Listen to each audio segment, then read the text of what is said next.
Assalamualaikum warahmatullahi wabarakatuh. Saudaraku yang dirahmati Allah, setiap hari kita berusaha menambah bekal amal untuk kehidupan akhirat. Kita salat 5 waktu dengan khusyuk, kita membaca Al-Quran, kita bersedekah, bahkan kita menahan hawa nafsu hanya demi mencari ridha Allah. Kita ingin di akhirat nanti pahala itu menjadi cahaya penyelamat kita di hadapan Allah Subhanahu wa Ta'ala. Namun tahukah kita bahwa ada dosa-dosa tertentu yang sanggup menghanguskan pahala ibadah kita?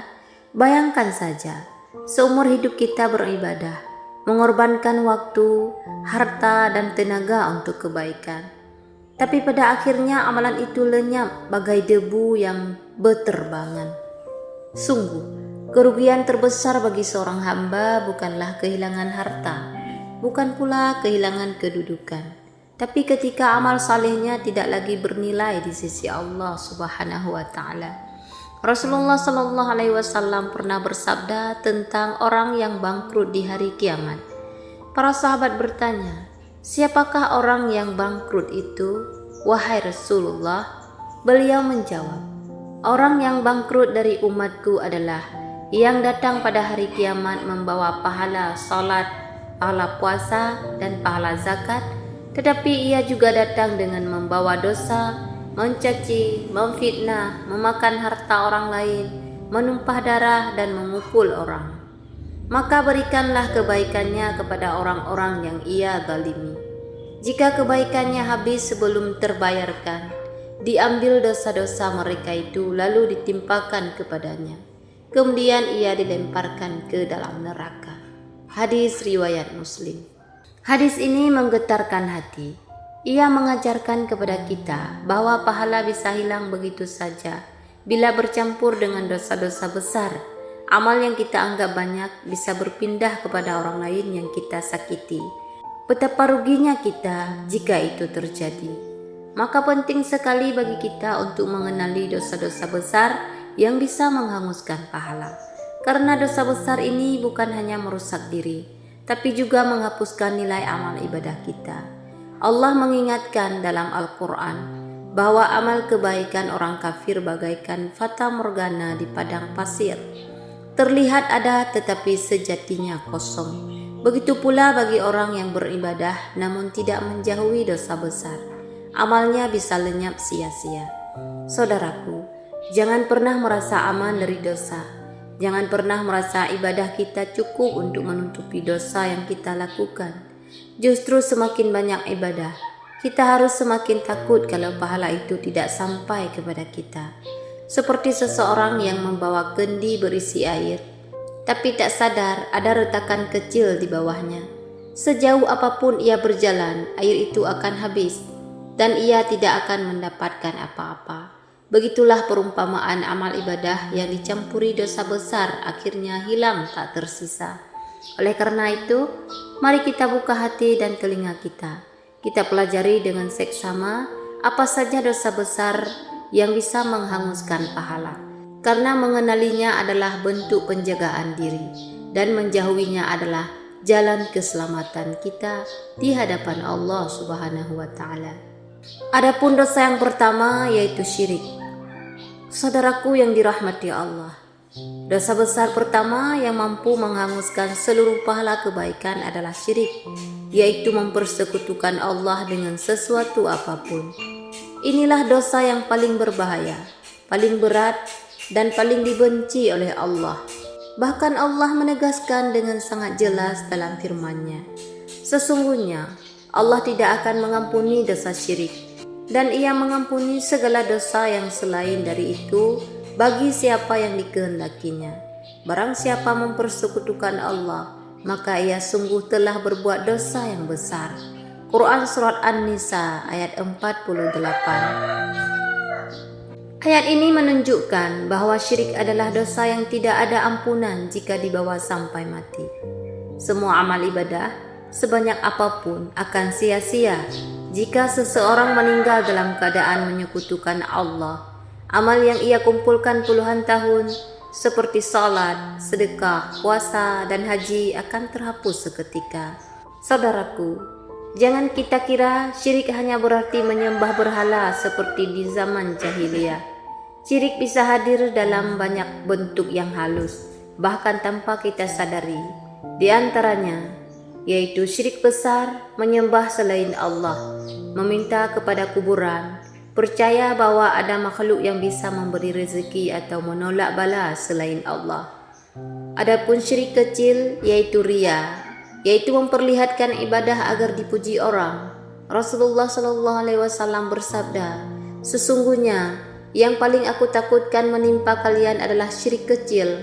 Para sahabat bertanya, "Apakah syirik kecil itu, wahai Rasulullah?" Beliau menjawab, yaitu riya.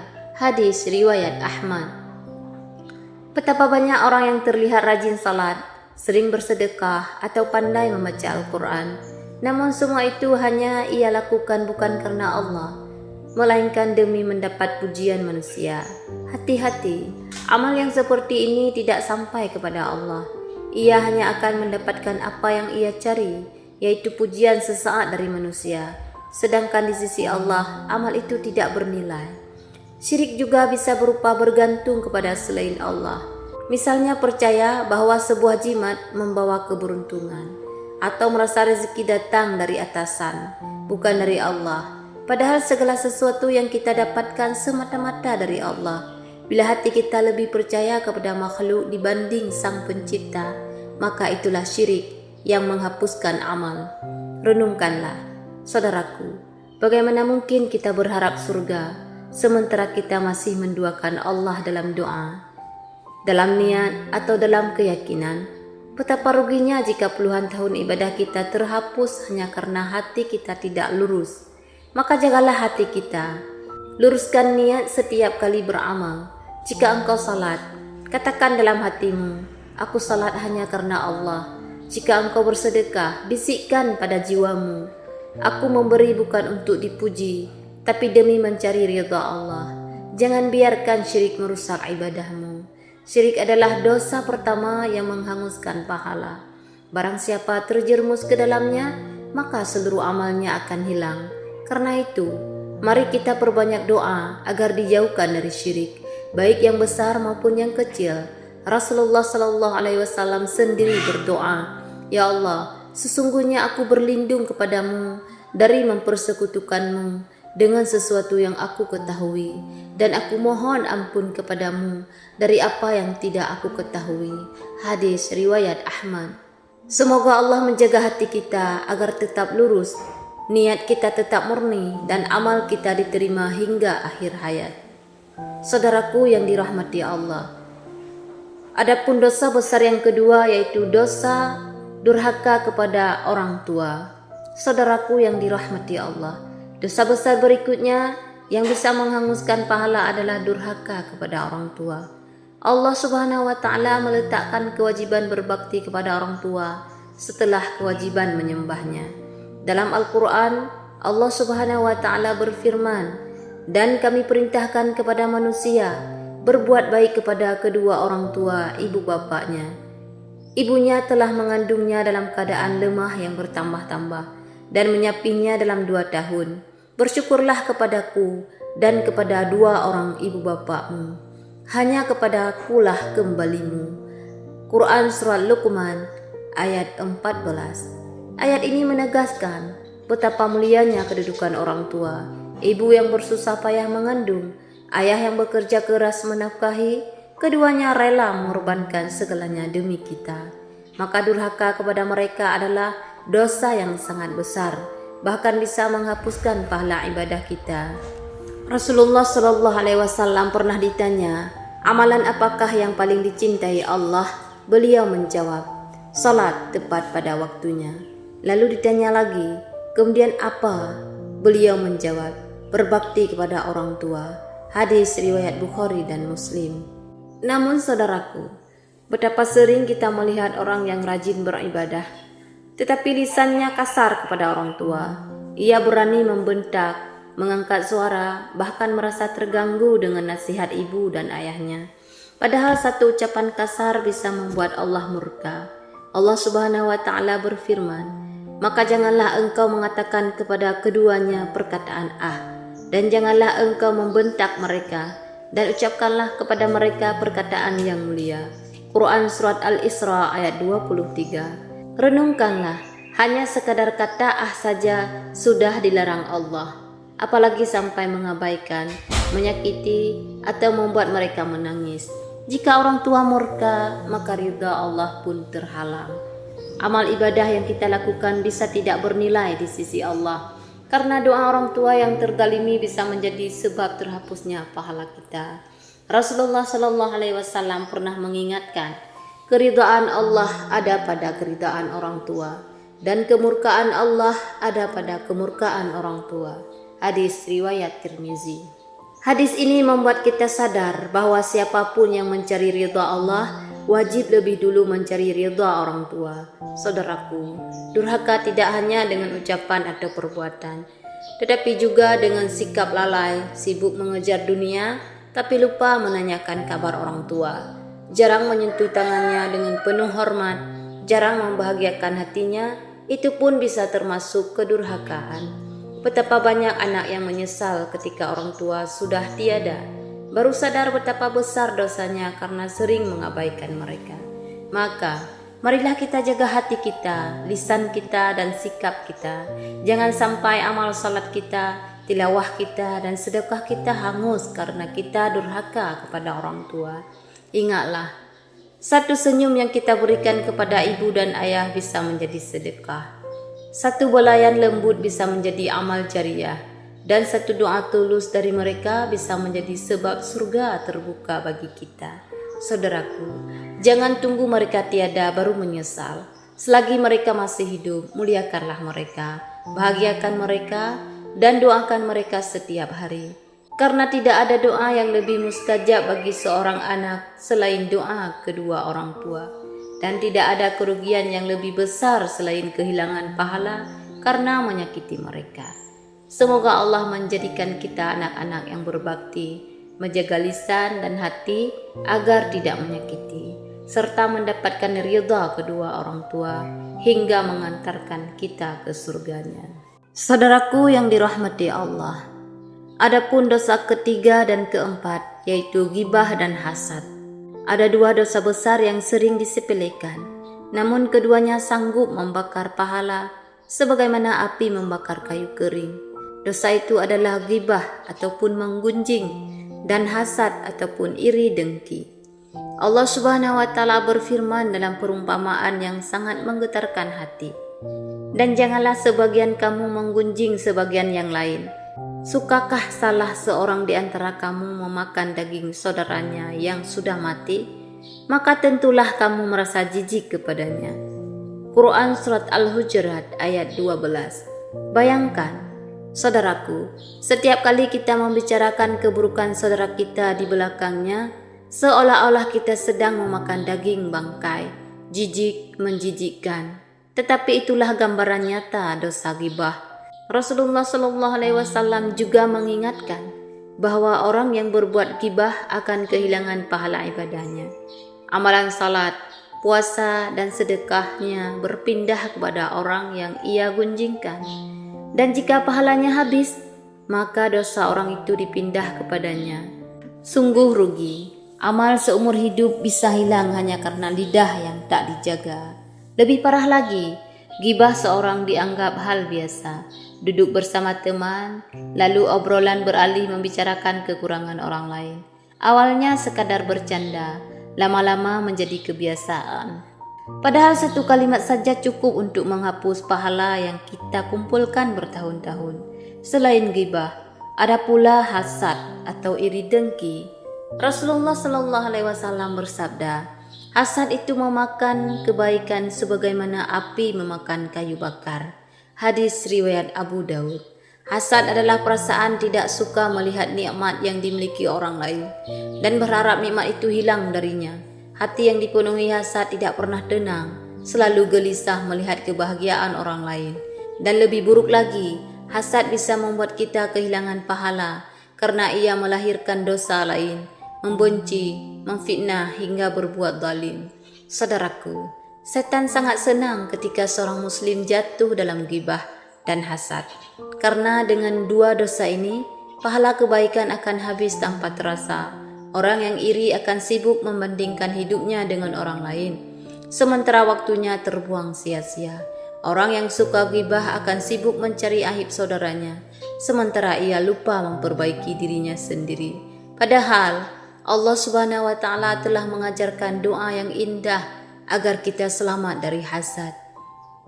Dan janganlah engkau jadikan dalam hati kami kedengkian terhadap orang-orang yang beriman. Ya Tuhan kami, sesungguhnya Engkau Maha Penyantun lagi Maha Penyayang. Quran Surat Al-Hasyr ayat 10. Saudaraku, mari kita jaga lisan kita dari ghibah dan hati kita dari hasad. Gantilah ghibah dengan doa kebaikan bagi saudara kita. Gantilah iri dengan syukur atas nikmat yang Allah titipkan kepada kita.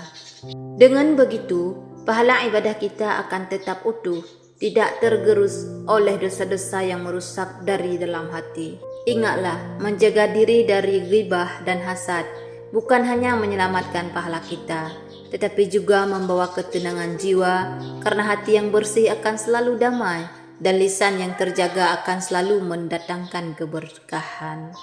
Saudaraku yang dirahmati Allah, adapun dosa besar yang terakhir yang dapat menghanguskan pahala adalah dosa zina. Allah Subhanahu wa Ta'ala telah memberikan peringatan tegas dalam firman-Nya, dan janganlah kamu mendekati zina. Sesungguhnya zina itu adalah suatu perbuatan yang keji dan suatu jalan yang buruk. Quran Surat Al-Isra ayat 32. Perhatikanlah, Allah tidak hanya melarang berzina, tetapi juga mendekatinya. Artinya, semua jalan yang bisa menyeret kepada zina pun sudah terlarang. Memandang dengan syahwat, berdua-duaan tanpa mahram, bercampur baur tanpa batas, hingga pergaulan yang membuka pintu maksiat. Zina bukan hanya merusak diri pelakunya, tetapi juga merusak masyarakat, keluarga, bahkan keturunan. Berapa banyak rumah tangga yang hancur karena zina? Berapa banyak anak yang lahir tanpa nasab yang jelas menjadi korban dari dosa orang tuanya? Zina meninggalkan luka yang panjang, bukan hanya di dunia, tetapi juga di akhirat. Rasulullah SAW bersabda tentang hukuman bagi pezina. Tidaklah seorang pezina berzina saat ia berzina dalam keadaan beriman. Hadis riwayat Bukhari dan Muslim. Maksudnya, ketika seseorang berzina, iman sedang tercabut darinya.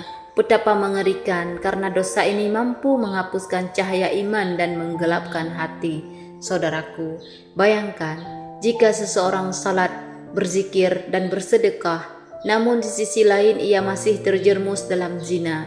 Pahalanya bisa hilang, amalnya bisa lenyap, karena dosa besar ini membakar amal kebaikan, sebagaimana api membakar kayu. Zina juga mengundang murka Allah dan menjauhkan rahmat-Nya. Lebih dahsyat lagi, Rasulullah SAW menyebutkan dalam hadis tentang mimpi beliau bahwa pezina akan mendapat azab berat di alam barzakh.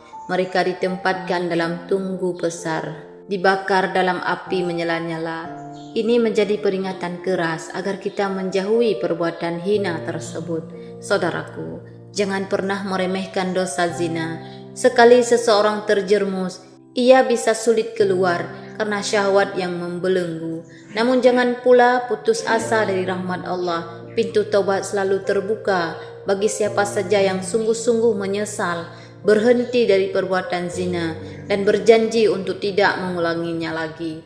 Ingatlah, Allah Subhanahu wa Ta'ala berfirman, dan orang-orang yang tidak menyembah Tuhan lain bersama Allah dan tidak membunuh jiwa yang diharamkan Allah kecuali dengan alasan yang benar, dan tidak berzina. Barang siapa melakukan yang demikian itu, niscaya dia mendapat hukuman, kecuali orang-orang yang bertaubat, beriman, dan mengerjakan amal-amal saleh.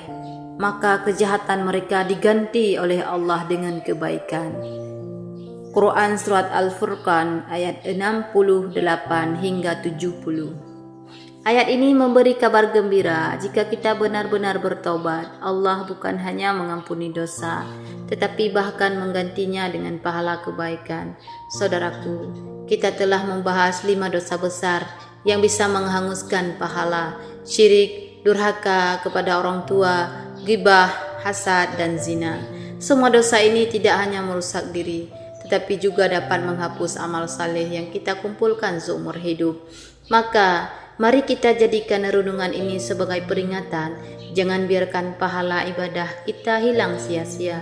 Jaga hati kita dari syirik, jaga sikap kita terhadap orang tua, jaga lisan kita dari ghibah, jaga hati kita dari hasad, dan jaga diri kita dari zina.